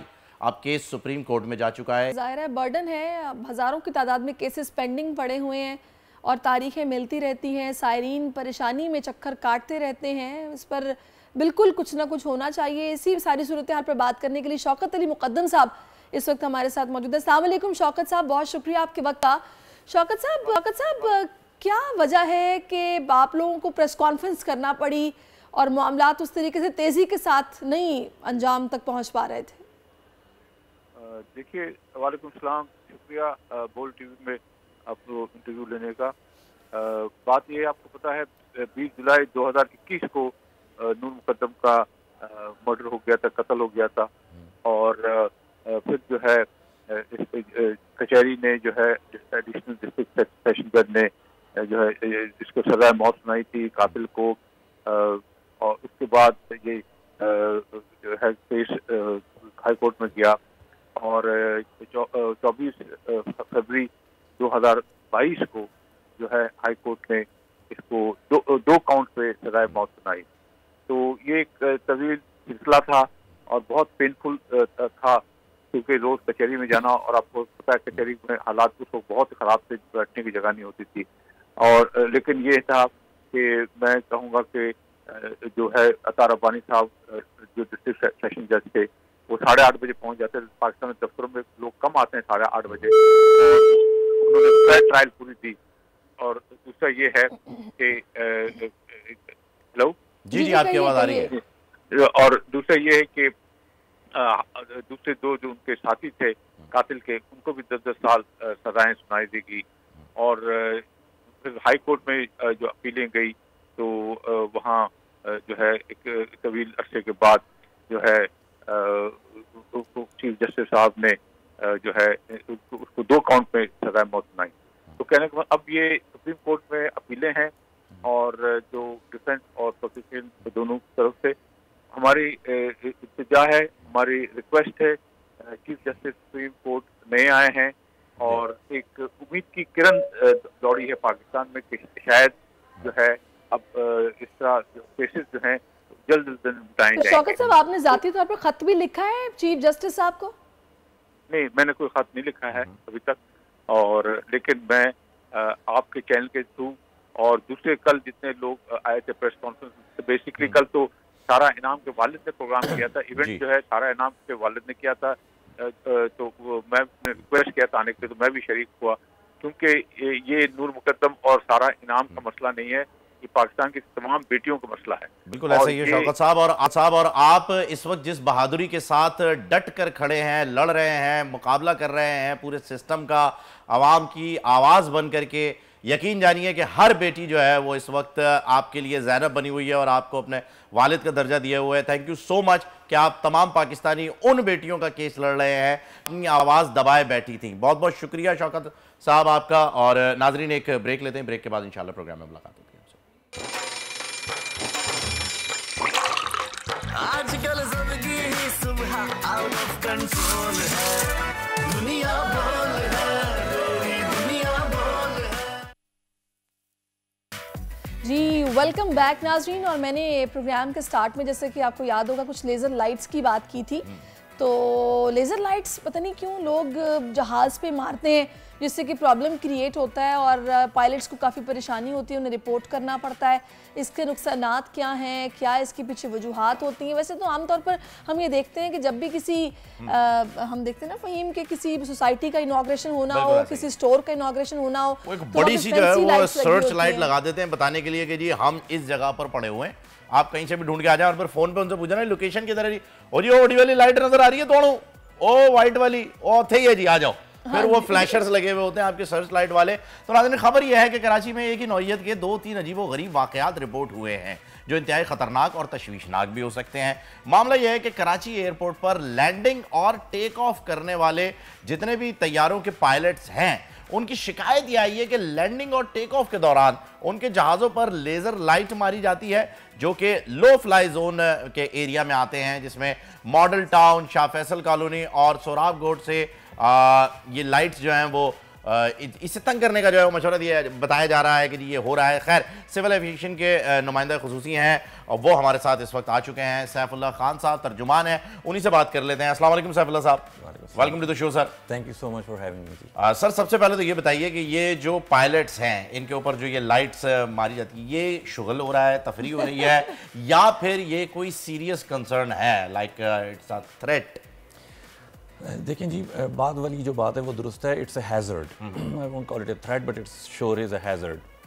नुकसान हो सकता है और शुगल में भी लोग करते हैं, बट ऐसे लोग कम हैं कि जो बाकायदा एम करके जहाज़ पर लेज़र लाइट्स मार रहे हैं। और ना जानते बूझते हुए भी जो लोग, जैसा कि आपने शुरू में कहा कि वो घूमने वाली पावरफुल लाइट्स जो हैं ये बताने के लिए कि हम यहाँ मौजूद हैं, लोग दूर से देखेंगे कि देखें हम यहाँ पे हैं, और लोग देख के कहेंगे यार वहाँ क्या हो रहा है, एज इंडिकेटर यूज़ करते हैं कि हम यहाँ पे हैं। तो वो ना जानते बूझते हुए भी एक शहरी हवाबाजी के लिए एक हैज़र्ड बन रहे होते हैं, नुकसान का सबब हो सकता है, जिसमें जहाज़ पर वो जब वो लाइट पड़ती है तो पायलट्स जो है वो डिसओरिएंट हो सकता है।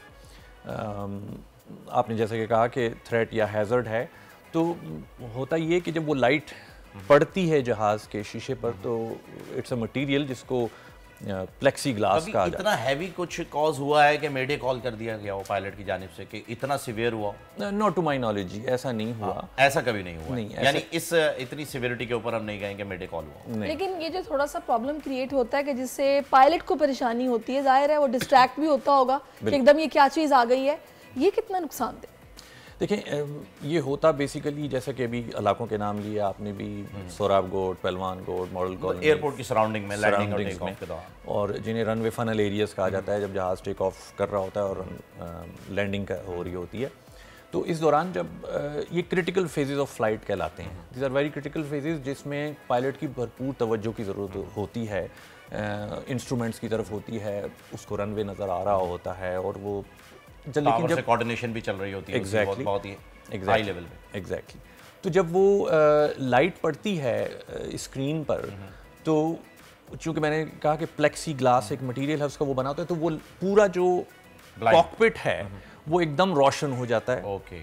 और एक टेम्पररी ब्लाइंडनेस, कुछ लम्हों के लिए ब्लाइंडनेस हो जाती है, जिससे बहुत अगर सेंसिटिव कुछ लोग होते हैं तो उनकी आंखों को नुकसान भी पहुंचता है। जैसे आम ज़माने कहते हैं आंखें चुदिया जाती हैं और एक ब्लैकआउट हो जाता है, फ्लैशर आ जाते हैं आंखों के आगे। लेकिन मकसद रिकवर करने में टाइम लगता है। हम लोग अक्सर सुनते हैं सैफ साहब कि कभी परिंदा टकरा गया इंजन के साथ तो प्रॉब्लम हुई, कोई ज़्यादा मसला भी हो सकता था। फिर ये लेज़र लाइट्स भी हैं, और अब आबादियों को तो शिफ्ट नहीं किया जा सकता, एयरपोर्ट को ज़रूर शिफ्ट किया जा सकता है, जो कि फ़िलहाल तो कुछ पाइपलाइन में ऐसा नहीं है। तो फिर एविएशन क्या हल निकाल रही है?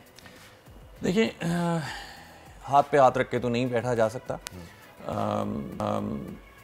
सिविल एविएशन जो है जो उसके बस में है वो करती है। आसपास के इलाकों में जो भी हमारे मेजर एयरपोर्ट्स हैं उसके आसपास के इलाकों में, मैं आपको मिसाल देता हूँ कि अभी लाहौर एयरपोर्ट में भी कुछ दिन पहले की बात है कि लाहौर कंटोनमेंट बोर्ड और एयरपोर्ट अथॉरिटीज़ ने मिल के एक बड़े पैमाने पे अवेयरनेस कैंपेन चलाई, जिसका मकसद ये था कि ना सिर्फ लेज़र लाइट्स से लोगों को आगाह किया जाए कि ये जो लेज़र लाइट्स हैं ये किसी भी तरह नुकसान का सबब बन सकती हैं, they are risky and they create hazard, और उसके साथ साथ जो सदके की गोश्त की दुकानें भी खुल जाती हैं और फिर उसके नतीजे में जो परिंदा फैलता है और परिंदे, उसके बारे में भी हाई विजिबिलिटी एरियाज़ में पैम्फलेट्स लगाए जाते हैं, मस्जिदों में जो सरमन्स होते हैं खुतबे में उनका बताया जाता है, पैम्फलेट्स तकसीम किए जाते हैं कि जो लेज़र लाइट्स हैं ये किस तरह और जो बाकियात हैं गोश्त वगैरह की वो किस तरह परिंदों को अट्रैक्ट करती हैं और इस तरह ये शहरी हवाबाजी के लिए किस तरह ये ख़तरा बन सकता है। अच्छा, मुझे ये बताइएगा कि अभी तक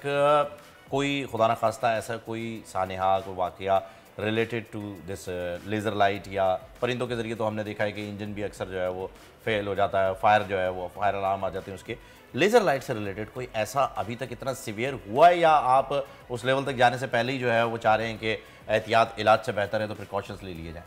जी हाँ, देखिए लेज़र लाइट अभी तक किसी जहाज़ के क्रैश होने का सबब नहीं बनी है या कोई मसला इस तरह का नहीं है, बट एज ए सेड कि चूँकि ये इट सीम्स वेरी बेज़रर सी चीज़ मालूम होती है कि लाइट जो जहाज़ पे मारी जा रही है, लेकिन इसके स्टेक्स बहुत हाई हैं, इसमें अगर खुदा ना खास्ता कोई नुकसान हो सकता है तो वो बहुत बड़ा है, ना सिर्फ जहाज़ बल्कि जहाज़ के जो ऑक्यूपेंट्स हैं। और फिर इसकी जो हम सीरियसनेस है उसका भी नहीं पता लगा पाए। लेज़र लाइट मारी जा रही है, कुड बी स्नाइपर राइफल, ये भी पॉसिबिलिटी हो सकती है क्योंकि उसमें भी जो है वो सेम कैटेगरी का जो लेज़र है वो यूज़ होता है, तो उसको कैसे डिफ्रेंशिएट करेंगे? यानी आप उसके लिए अलर्ट रहते कि ये लेज़र वही लेज़र हो सकती है?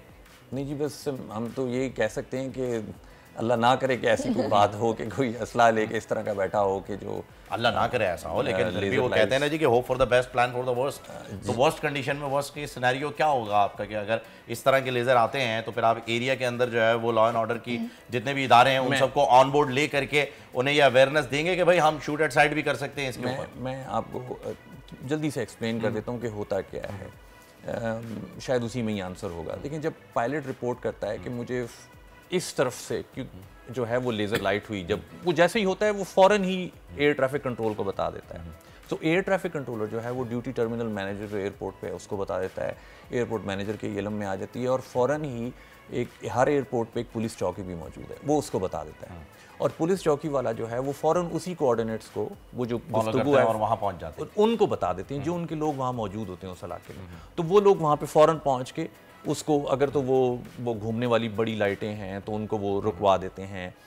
सेक्शन 144 चूँकि उनके पास होता है टूल लॉ का, वो उसके तहत उसको बंद करवा देते हैं। और जैसे कि आपने कहा कि अगर कोई इतनी बड़ी सीरियस चीज़ है तो वो पता लगा लेते हैं, यानी वो पहुंच जाते हैं। वैसे तो खैर ये है कि ये तो खैर बहुत ही वो कहते हैं ना कि बड़े पैमाने की चीज़ हो जाएगी। आमतौर पर ऐसा हो नहीं सकता कितनी आसानी से कोई इतना बड़ा टारगेट करे और कर ले, लेकिन ये ज़रूर है कि हमारी पाकिस्तानी कौम जो है ना उसको शुगल करने का बहुत शौक है कि हम देखें ये लाइट लेजर वहां तक जाती है कि नहीं जाती है, जहाज तक चली जाती है। कौम का अलमिया यही है जी, तूफान आ रहा है जी, सबको कह रहे हैं समंदर से हट जाओ, देखने जा रहे हैं कैसा होता है, वेलकम करने जाते हैं हम स्टॉर्म को कि आओ भाई कैसे हो तुम, कहाँ हो, नहीं आता डिसहार्ट होकर आते हैं, यार आया ही नहीं यार, ये तो आता ही नहीं यार, कभी आता ही नहीं है। तो हम उस कौम में से हैं जिनके लिए शुगल है, क्योंकि एयरपोर्ट पे अगर जिना टर्मिनल की बात कर लें तो सर लोग अपने घरों से खाना बना के लेकर आए हुए होते हैं और ब्रिज के ऊपर बैठ के पार्टी एंजॉय कर रहे होते हैं। इस लेवल तक का जो है वो वहाँ पर है। अंदाजा लगाएं कि वो सत्य के गोश्त को तो परिंदों ने बाद में लेके जाना है, जो पहले बिरयानी की बोटियां लेके जाएंगे जो कि वहाँ मौजूद है। देखिए जी बिल्कुल ये कुछ कल्चरल चीज़ें हैं, लेकिन ये आपने मुझे यहाँ बुलाया है और I am very thankful to Bol channel. और मैं एक दफ़ा बिल्कुल भरपूर अपील करना चाहूँगा कि लोगों से कि काइंडली अगर तो आप एम करते हैं जहाज़ों पे कहीं ऊपर चढ़ के लेज़र मारते हैं तो ये बहुत नुकसानदेह हो सकता है, इससे बहुत बड़ा नुकसान हो सकता है, नुकसान हो सकता है कि काइंडली ये ना करें। और दूसरी तरफ जो लोग कोई दुकान खोलने लगे हैं, कोई हाउसिंग स्कीम शुरू करने लगे हैं, कोई पार्टी करने लगे हैं, तो काइंडली इस चीज़ को ज़रूर जहन में रखें कि ये आप जिस इलाके में हैं एयरपोर्ट के आसपास, ये एक ऐसा इलाका है जो कि इंटरनेशनल सिविल एविएशन ऑर्गेनाइजेशन जो है शहरी हवाबाजी की और जो हमारी लोकल सिविल एविएशन अथॉरिटी जो है उसके कवानीन के मुताबिक ये हमें मेक श्योर करना है कि एयरपोर्ट के आसपास के इलाके जो हैं वो रिस्क फ्री हों लेज़र लाइट के हवाले से। तो इससे नुकसान हो सकता है, अगर ये उनके जहन में होगा तो हो सकता है वो कम इंटेंसिटी वाली लाइट इस्तेमाल करें। इदारा मौजूद के इनसे कोऑर्डिनेशन कर पाए, जैसे नो फ्लाई जोन कुछ एरियाज होंगे डेफिनेटली, शहर के हर जगह पर होते हैं नो फ्लाई जोन, वहाँ पर ये क्या किया जा सकता है, या फिर कोई परमिशन लेनी पड़ेगी जी हम फलां वक्त से फलां वक्त के अंदर कर लेंगे, कोई इतनी ही कोई सीरियसनेस है जिसकी वजह से कोई करे, तो क्या कोई ऐसा इदारा मौजूद है या सिविल एविएशन के अंदर ही कोई ऐसा डिपार्टमेंट है जिससे जो है ये बातचीत की जा सकती हो? जो ये करना चाह रहे हैं, जो ये करते हैं लाइट वगैरह, हाँ जो ये करते हैं, क्या उनके मैरिज हॉल्स भी है ना, आपने देखा होगा एयरपोर्ट के अतराफ। मैं आपको बता रहा हूँ बेसिकली आजकल जो यूज हो रहा है ये सिर्फ डायरेक्शन है। हमने भी काफी बार ये डायरेक्शन फॉलो किया है कि जी कहाँ पर आना है आप बता दीजिए, फोन पे पूछ रहे हैं, कह रहे हैं वो लाइटें नजर आ रही हैं आपको, दो इधर हेलो हाय कर रही होंगी वाइपर शेप में, वहीं आना है। तो मोस्टली ऐसा होता है और मोस्टली ये रिमोट एरियाज में होता है या फिर फार्म हाउसेज वगैरह जो होते हैं आउटस्कर्ट्स होते हैं, वहाँ ये होता ही है क्योंकि वहाँ बहुत सन्नाटा होता है, तो लोगों ने इंडिकेशन लगाई भी होती है। तो ऐसा कोई इदारा है जो कि कोऑर्डिनेशन करता हो? देखिए ये प्राइमरीली जो है जब नोटिस में आ जाती है बात लोकल एडमिनिस्ट्रेशन की, तो सेक्शन 144 ऐसा कि उन्होंने एक लेटर भी निकाला हुआ है जो कि तमाम जगहों पे डिसमिट किया जा चुका है कि देखें अगर तो ऐसी जो चीज़ है तो वो बैन है, उन्होंने तो बैन किया हुआ है इसके ऊपर। सो बिल्कुल अगर वो इस इंटेंसिटी की लाइट्स हैं, अगर वो इस्तेमाल बता दिया गया है कि ये बैन है, ये आप यहाँ नहीं कर सकते। हाँ अगर वो ये अभी तक नहीं हुआ कि वो आके पूछ रहे हो कि जी हमने ये करना है तो आप इजाजत, अगर वो बैन है तो फिर तो वो कोई पूछने के लिए आ नहीं सकता ना, क्योंकि बैन कर दिया गया। दूसरा ये भी है कि हमने ये भी देखा है कि जो दूसरे ममालिक हैं उनमें आमतौर पर एयरपोर्ट शहर से काफ़ी बाहर होता है, तो ये प्रॉब्लम ही नहीं होती कि इर्द गिर्द आबादी और इस तरह के प्रॉब्लम्स फेस करने पड़े। यानी हाउ अब खैर ये कंसर्न तो एक है और हमारा मकसद भी है कि इस प्लेटफॉर्म से लोगों तक शऊर उजागर हो। माफ कीजिएगा सारिश, आपने एयरपोर्ट की बात की, मुझे याद है हमारा तो जेल ही सेंटर ऑफ द सिटी है। हाँ, ये बात भी बिल्कुल ठीक है। जहाँ पर पिछले कोई 12 साल से सिग्नल्स भी नहीं है फोन के। सही कह रहे हैं आप, वहाँ जब जैसे ही वहाँ से गुजरो ना पता लगता है कि जेल आ गई फोन जो है वो फोन बंद हो गया। एनी हमें इस वक्त फ़हीम उनसाद शाह भी ज्वाइन कर चुकी हैं जो कि बोल प्रेडिक्शन में आज हमें बताएंगी कि आगे आने वाले दिनों में क्या हाल अहवाल रहने वाले हैं। वेलकम टू आवर शो उनसा, अस्सलाम वालेकुम, गुड मॉर्निंग। वालेकुम सलाम, गुड मॉर्निंग, कैसे हैं आप? हम ठीक ठाक हैं उनसा। आज आप कैमरे पे क्यों नहीं आई? कैमरा आई डोंट नो, मेरा स्काइप चल नहीं रहा है तो इसलिए। चलें कोई मसला नहीं, इंटरनेट में कोई प्रॉब्लम आ गई होगी, कोई मसला नहीं है, पे कोई इशू है बस इशू हर चीज में आ रहा है, पता नहीं क्या हो रहा है, मामलात अजीब व गरीब होते जा रहे हैं। कभी पता चलता है जी तारीख फाइनल हो गई है, कभी पता चलता है तारीख आगे बढ़ सकती है। मैं सबसे पहले उनसे ये जानना चाहूंगा कि मियां साहब की वापसी जो है 21 तारीख फेवरेबल है या नहीं है? देखिए, मैंने आपको लास्ट प्रेडिक्शन में आई थिंक बताया था कि मियां साहब की जो वापसी है वो अभी इस वक्त ना बीच में क्रॉस रोड्स पर है, सोच रहे हैं, सोच विचार कर रहे हैं। उनके जो पार्टी के जो लोग हैं वो भी सोच रहे हैं, मीटिंग्स हो रही हैं कि क्या ये फाइनल करनी चाहिए डेट या नहीं करनी चाहिए। काफी ज्यादा सोचते हुए, कंफ्यूजन्स हैं उनके माइंड में कि क्या कोई मतलब कोई और मिसहैप तो नहीं हो जाएगा। तो एनी चैलेंजेस भी मुझे ऐसा लग रहा है कि मियां साहब को आज आने के लिए चैलेंजेस भी फेस करने पड़ेंगे। सही। तो इजीली आते हुए नजर नहीं आ रहे, लेकिन एट द एंड फाइनली उनका ट्रैवल मुझे नजर आ रहा है, तो वो आएंगे जरूर। हो सकता है 21 को नहीं तो थोड़ा सा आगे डिले होकर, जैसे इलेक्शन के डिले नजर आ रहा है करीब। हाँ, चलिए वो अभी मामला तय पा रहे हैं, जाहिर है ऐसे तो नहीं आएंगे। जब सब कुछ सेटल डाउन हो जाएगा, अदालती मामला भी फिर वो आएंगे। अच्छा, उनसे इस वक्त हमारे साथ स्टूडियोज में मौजूद हैं, तर्जुमान है सिविल एविएशन खान साहब। तो मैं तो नहीं चाहती कि बिल्कुल भी बोर हो या फिर उनको कुछ बातें, जाहिर है उनका भी फ्यूचर का हाल उनका भी फ्यूचर का हाल हम जानेंगे। Tarot cards? Not really, I am sorry. अच्छा, आप सिर्फ अपनी डेट ऑफ बर्थ बता दें अपनी, तो बस वो आपको बताएंगे कि आपका आगे आपका फ्यूचर कितना ब्राइट है। हम ईयर नहीं पूछते, सिर्फ month. 8 of August. Yes, 8 of August Leo हैं ये। ओह माय गॉड, लियो है क्या? 8 ऑफ अगस्त। पिछले हफ्ते में बताया था लियो स्टार की शादियां होंगी बहुत ज्यादा। ये पिछले हफ्ते का था, डोंट गेट एक्साइटेड। ये पिछले हफ्ते I am already through that. अच्छा, देखिए वैसे तो लियो बड़ा डोमिनेटिंग होता है, अपनी चलाने वाला होता है, अपनी मर्जी का मालिक होता है और चाहता है कि हर चीज जो है वो उनके कंट्रोल में हो। अग्रेसिव भी होता है लेकिन दिल का बहुत काइंड होता है, बहुत ये देने वाला जो है ना, गिविंग टाइप के पर्सन होते हैं ये लोग। आगे जो है फ्यूचर की बात करें तो फ्यूचर में इनकी ट्रैवलिंग है, ट्रैवलिंग मुझे सफर करते हुए नजर आ रहे हैं और हैं ये प्रैक्टिकल। एक फेस उनका जो प्रैक्टिकल है और एक जो है वो जो है इमोशनल है। तो दोनों हवाले से ये जो है वो सक्सेसफुल होंगे, लेकिन जो भी फैसले करें आगे अपने फ्यूचर को लेकर दिमाग से फैसले करें, प्रैक्टिकल फैसले होंगे। प्रैक्टिकल फैसले सर, इमोशनल भी हैं, प्रैक्टिकल भी हैं, मतलब ये कुछ हकीकत की तरफ जा रहा है या फिर हम अभी उनसा को बोल दें नई गाड़ी खरीदनी? Can be applied to anybody. भाई वो कह रहे हैं you have to be more specific. उनसा उन्होंने कहा मोर स्पेसिफिक।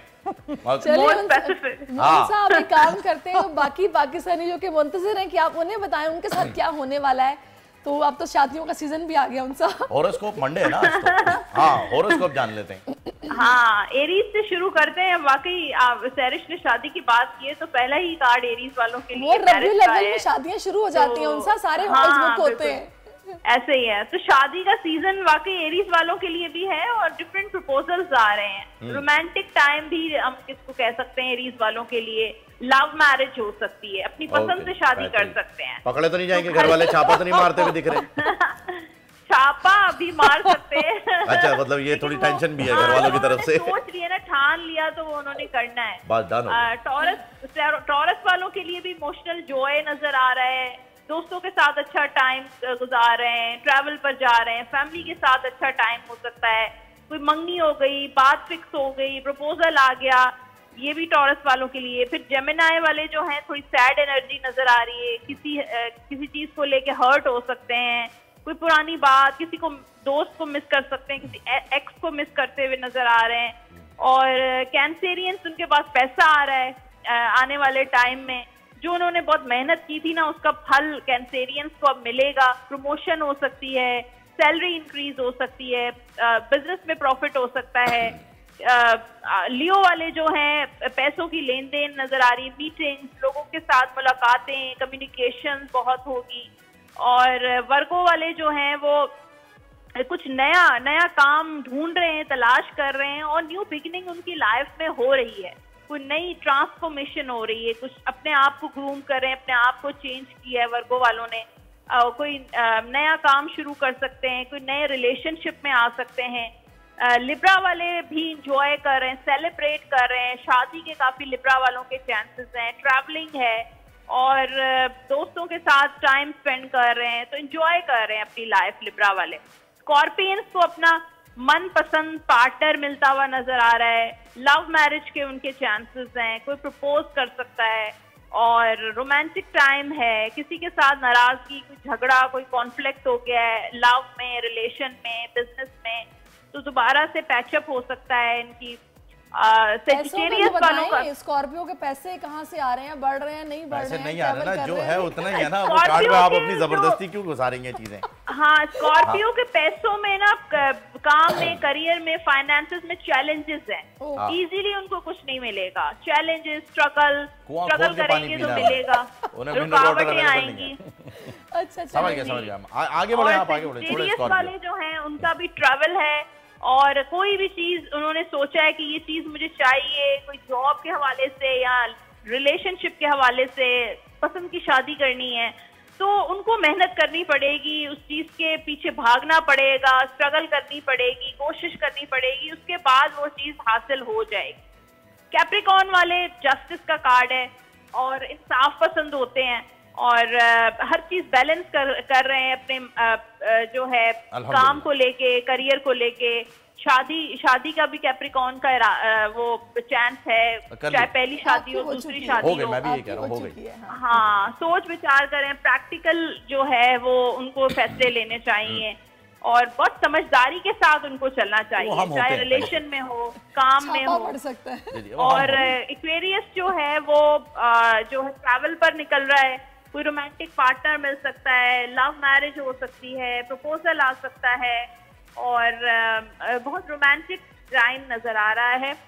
पाइसेस वाले इस वक्त उनका माइंड में बहुत सारे प्लान्स हैं, ये कर लें, वो कर लें, ये कर लें, तो मल्टीटास्किंग भी हम इसको कह सकते हैं, मल्टी टैलेंटेड है, क्रिएटिव है, तो इनको अपनी क्रिएटिविटी को जो है वो लेकर आना चाहिए, जो इन्होंने सोचा है उसको करें, सिर्फ प्लान नहीं करें, एक्शन जरूर लीजिए। उनसे मुझे ये बताइए कि पाकिस्तानी जो बेचारे वैसे ही परेशान हैं कि फाइनेंशियली इस वक्त प्रॉब्लम में, क्राइसिस में है, महंगाई इतनी हो गई है, मुझे पता है क्या पता चला सारिश इस हफ्ते के स्कॉर्पियो सारे नहीं, आपने सिर्फ एरियस को सॉरी लियो को निकालना है, लियो को निकालना है, स्कॉर्पियो को निकालना है, कैप्रिकॉर्न को निकालना है, बाकी सबको झील सैफुल मुल्क भेजने हैं, सबकी शादियां हो रही हैं। थैंक यू सो मच उनसा, आप हमारे साथ थे। सैफुल्लाह साहब, thank you so much for being here. और हम उम्मीद करते हैं कि नाजरीन को अब लेजर लाइट पे ये अंदाजा हो गया होगा कि ये कितनी खतरनाक हो सकती है, तो प्लीज यूज ना कीजिएगा। हमें दीजिए इजाजत, अंटिल नेक्स्ट टाइम, अल्लाह हाफिज। आजकल सबकी सुबह आउट ऑफ कंट्रोल है, दुनिया बोल है, दुनिया बोल है। सब्सक्राइब करें और बेल दबाएं ताकि कोई खबर रह न जाए।